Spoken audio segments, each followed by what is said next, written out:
We back, y'all. Episode 2. It's your boy Big Sax Porzingis, PV the Plug, 1/4 through the wire. #1 Knicks fan, aka Mr. Know-It-All, and we back with episode 2. Last episode, we completed our staff. We brought in the wonderful Kenny Beecham, and he brought alongside him Tim Duncan, the Hall of Famer, as his assistant coach. We cleaned house, cleaned that up. They got me in the front office. We got our VP straight out of Denver.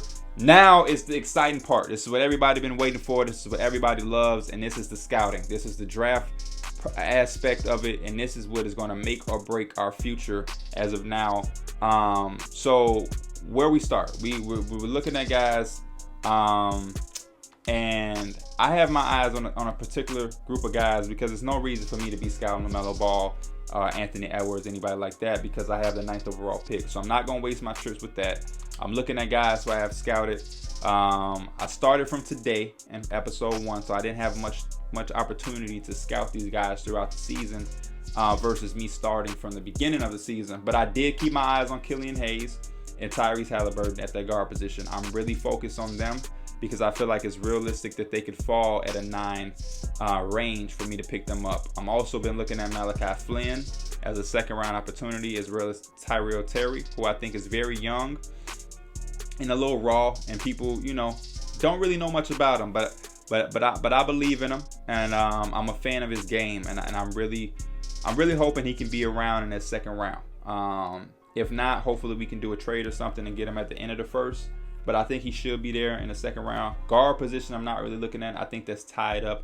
Zach LaVine and Kobe White. I'm transitioning Kobe White to that 6-man shooting guard, so I think we're set there. As far as small forward, I don't know how long or how much I can expect Otto Porter to be around, so I'm eyeing it just a little with Denny Avdija if he can be around, and we'll look at that. I've also taken a look at Jaden McDaniels a little bit, and I guess the CPU scouted Isaac Okoro on their own. He may be a guy that may not be around.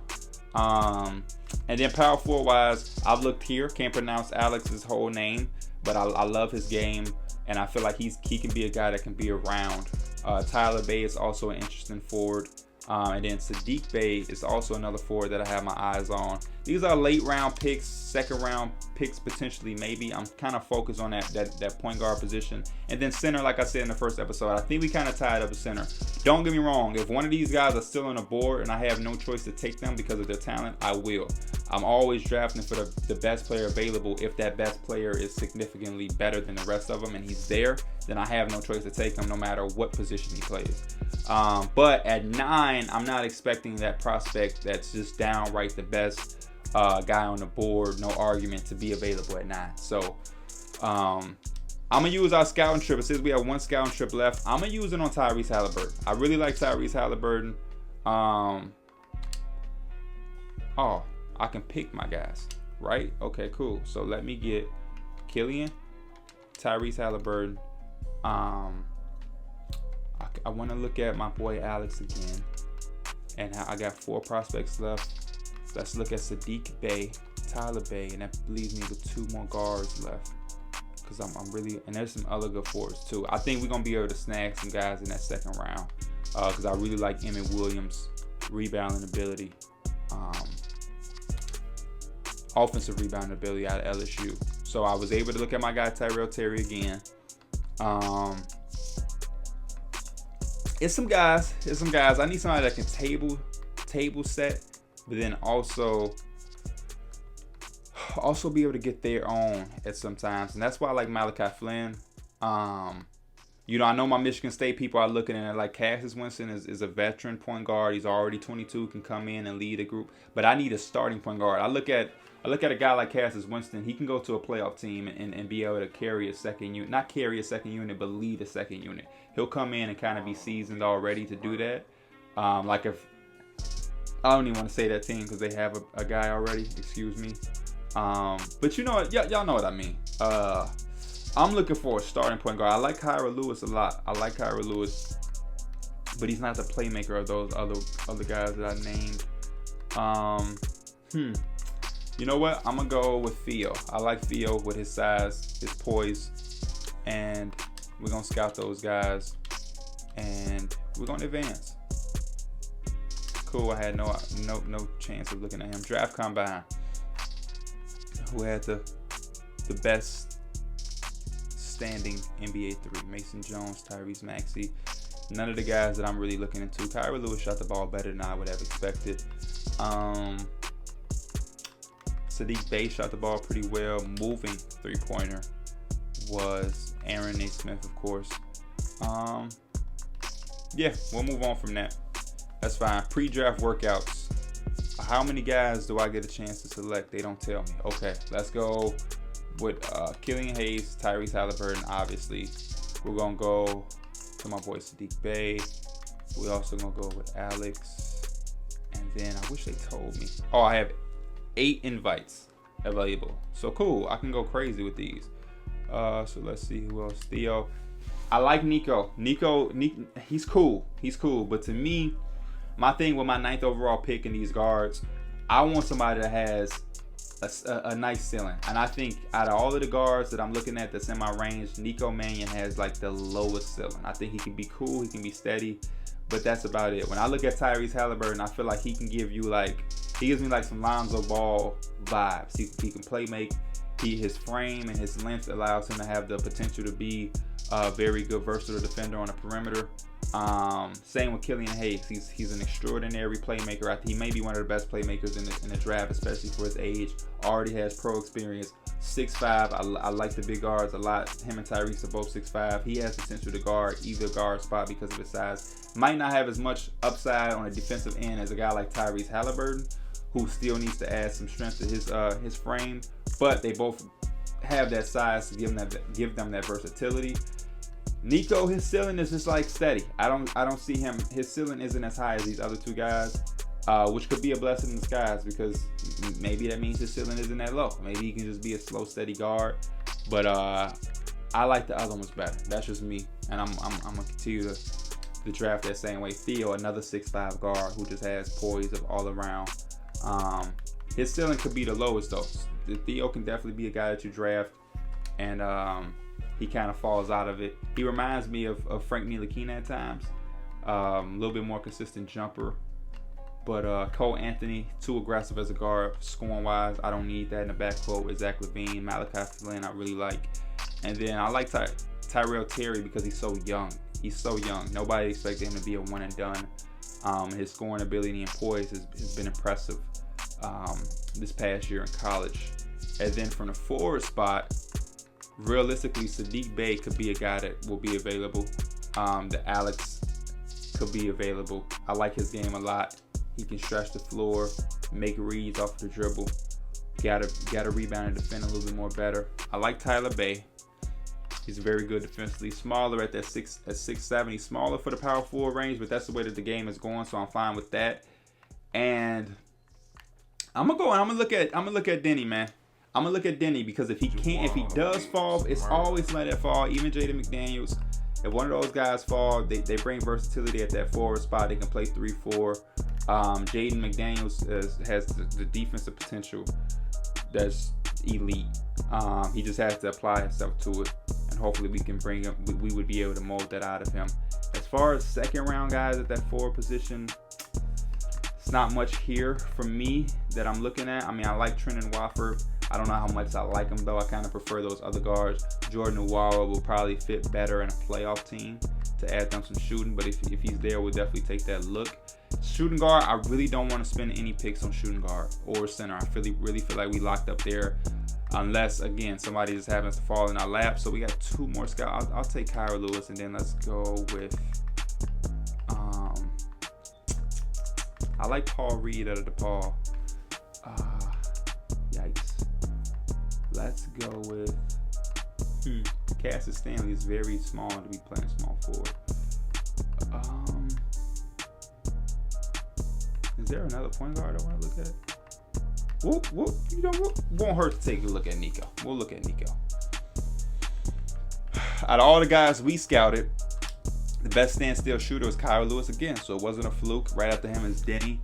And then Jaden McDaniels, that's impressive. As far as moving, Kira Lewis at the top of that as well. Malachi Flynn really shot the ball well. Theo, impressive.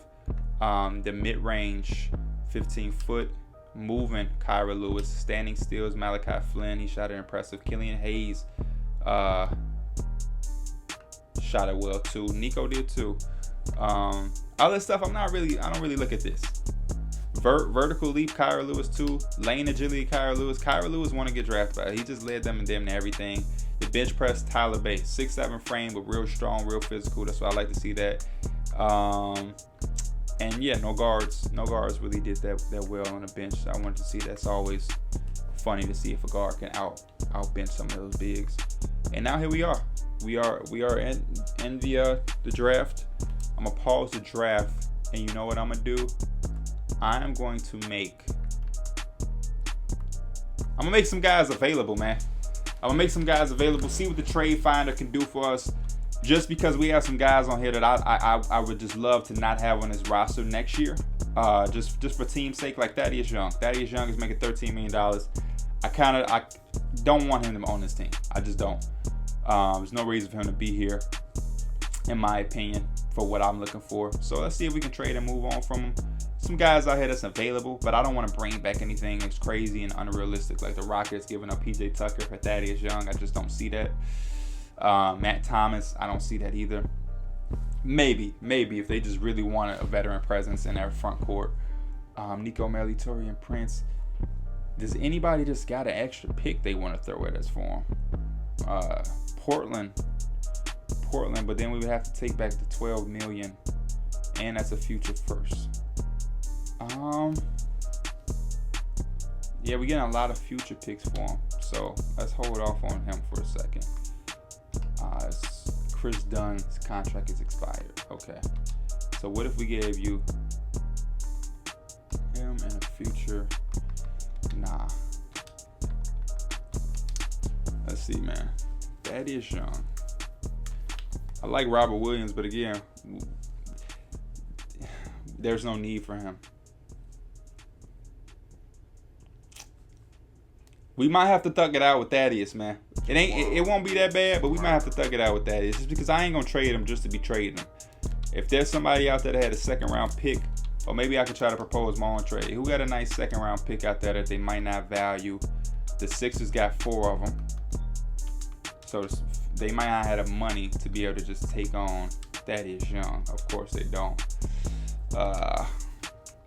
Who has some money and some picks? Okay, the Warriors. I don't know how I feel about Thaddeus Young on the Warriors. The Timberwolves has a second round pick. Thaddeus Young played for them already. I won't send him back. Looking for somebody that has a boatload of second round picks in this draft. Okay, the Pelicans. Will give us a second round pick, and they can take him on for a year. Let me look at their roster though.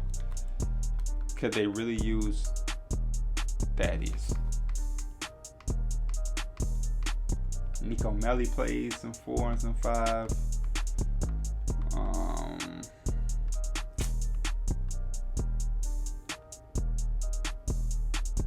Wow, Brandon Ingram is not returning to the Pelicans. It says he won't sign.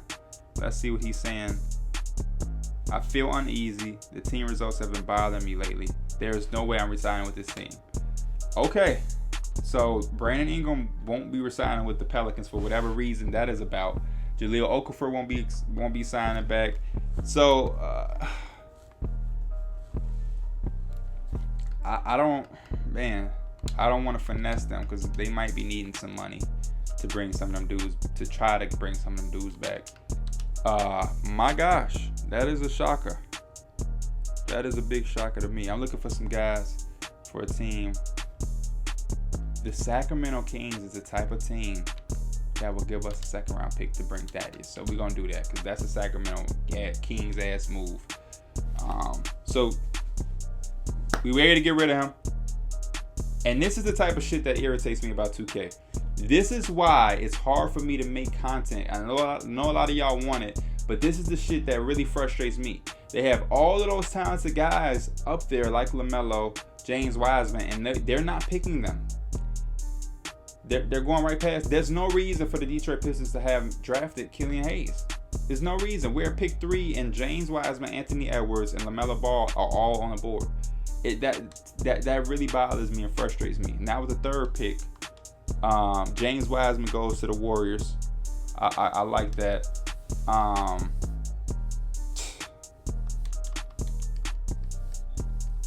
But my gosh, now Phoenix is taking LaMelo. Cool, good for Phoenix, but boy, the Pistons fucked that up. Damn, they fucked it up. And then Anthony Edwards is going to the Cavs.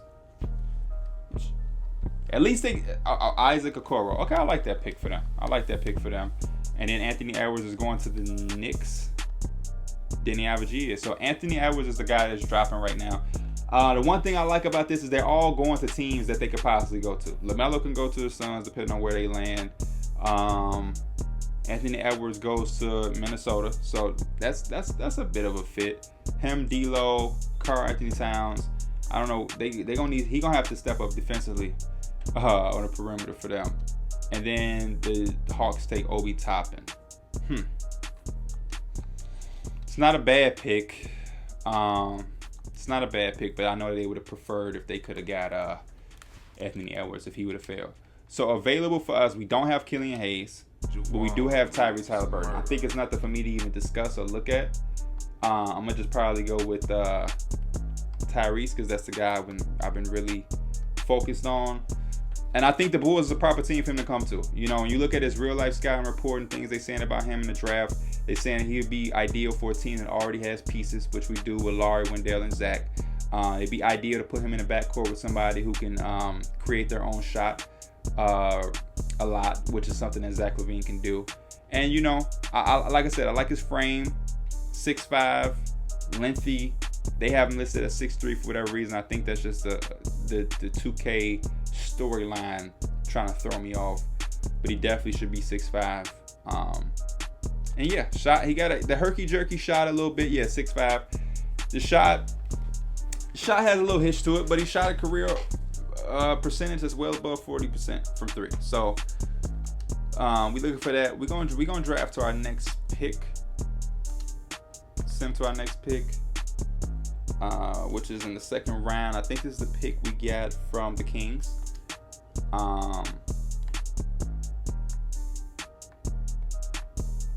They didn't take my boy.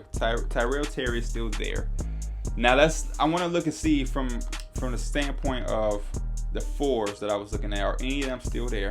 Are any of the forwards still there? No, they are not. Which is okay. Khalil Whitney is still there. So when we get to our second round pick, I'm gonna probably look at the four. But since my boy Tyrell Terry is still there, I'm gonna take him. And then we're gonna go to our next pick again. And now I think I'm definitely gonna make myself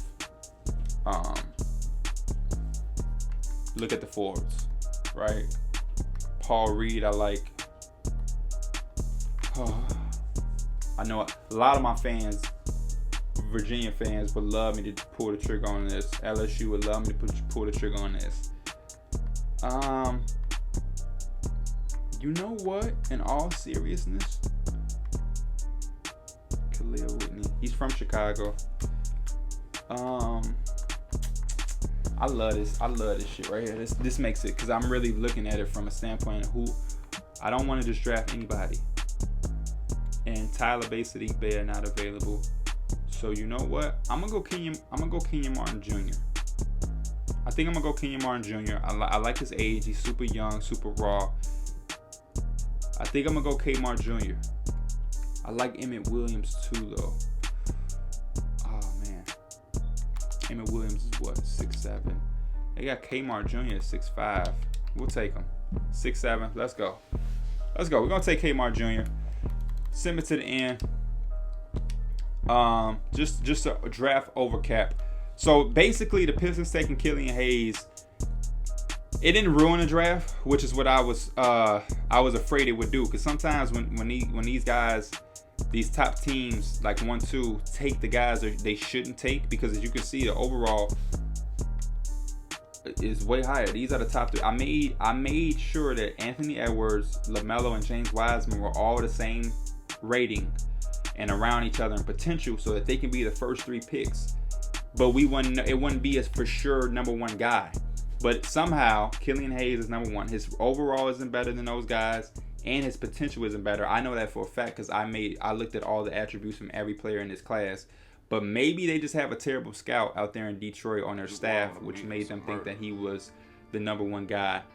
But what it usually frustrates me about that, because what happens is the teams don't take the guy they're supposed to, and then guys like LaMelo could fall to a team that don't really need him. But luckily in this draft class, or this draft lottery, no team went up too high. You know what I mean? Because if the Warriors didn't have the third pick and James Wiseman was taken, then somebody like LaMelo, Anthony Edwards would have went there, and they're not going there in real life. Like, the Warriors aren't taking one of those guards, which is why they traded D'Angelo Russell. This is a nice pick for the Wizards, though. Onyeka can go there in real life. That wouldn't be a bad pick. I guess Killian Hayes, if the Pistons had like the 7th, 8th pick, wouldn't be bad. But again, I would have liked if they would have had LaMelo, because I know my Piston fans be in my comments saying that they want LaMelo. Cavaliers getting Okoro, it's cool. I would have took Denny for them, but hey, that works. The Knicks got Denny. That's the guy that they say in real life. I've seen mock drafts with us getting him. And then Anthony Edwards went to the Timberwolves, which is cool. Fits, I guess. Obi Toppin to the Hawks. I don't really like that one, but hey, it is what it is. And then obviously we'll go over who we got. Tyrese Halliburton, Tyrell Terry out of Stanford, and then Kenyon Martin Jr. We're going to sign all of them. And I think that's where we're going to wrap up the episode of that. The next episode, we'll get into free agency and start trying to piece all of our pieces together. And moving forward, you know, who we going to bring back, who we not going to bring back. And then next thing you know, we'll be ready for the season. It's your boy Big Stacks Porzingis. I'm out. Thank y'all for watching episode 2. Hope episode 3 is even better. We out.